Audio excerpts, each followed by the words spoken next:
जो ज्ञापन सौंपना चाह रहे हैं, हमारा निवेदन है पर अत्याचार बंद करो। जीएसटी उस शाम भोजन की आवश्यकता हो।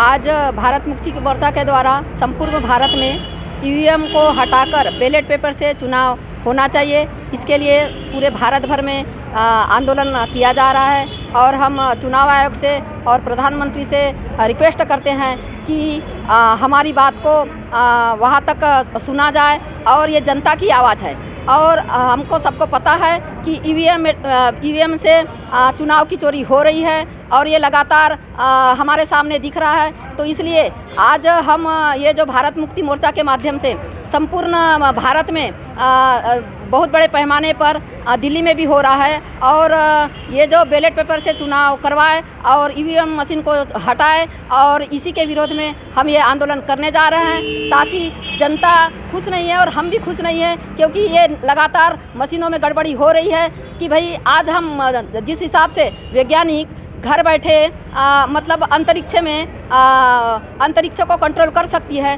तो क्या जो ईवीएम मशीन है क्या इसको जो बनाने वाला है वो कंट्रोल नहीं कर सकता? तो ये जो सारे जो विश्व में जो बैलेट ईवीएम से चुनाव हो रहे थे तो उन्होंने बंद कर दिया है। ये जो भारत ही ऐसा देश है कि यहाँ पर ईवीएम से चुनाव हो रहा है और इससे वोटों की हेराफेरी हो रही है। जिस हिसाब से जनता चाह रही है वो जनता के हिसाब से बैलेट पेपर से चुनाव होना चाहिए, क्योंकि ईवीएम मशीन से चुनाव की हेराफेरी होती है, चुनाव वोट चोरी हो रहे हैं। तो ये हमारी आवाज़ है चुनाव आयोग तक पहुंचाई जाए और चुनाव आयोग को तुरंत एक्शन लेना चाहिए कि वो किसी प्रधानमंत्री हो चाहे किसी के दबाव में न आकर ट्रांसपेरेंसी चुनाव बैलेट पेपर से करवाए। यही हमारी मांग है।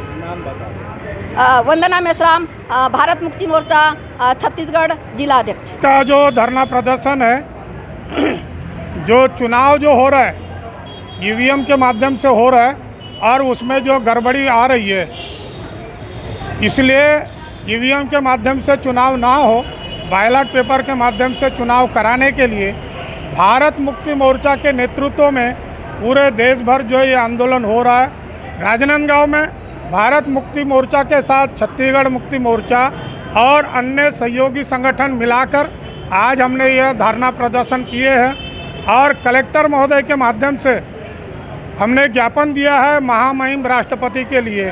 हमारा निवेदन है कि ईवीएम के माध्यम से चुनाव ना हो, बैलेट पेपर के माध्यम से चुनाव हो। उसके साथ हमारी स्थानीय मुद्दों को लेकर हमने ज्ञापन दिया है कि श्रम कानूनों का जो कड़ाई से पालन कराया जाए। वर्तमान सरकार उनसे हमारा निवेदन है कि ये हसदेव का जंगल कटाई हो रहा है, जिस पर कम से कम 15-20 गाँवों के आदिवासियों का जीवन यापन निर्भर है।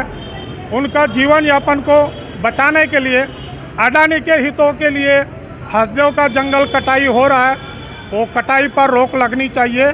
आदिवासी हितों की जो है सुरक्षा होनी चाहिए और जो लोग विरोध कर रहे हैं उनको फर्जी मामले में जो है जेल भेजा जा रहा है, उस पर रोक लगनी चाहिए। यही हमारा निवेदन है।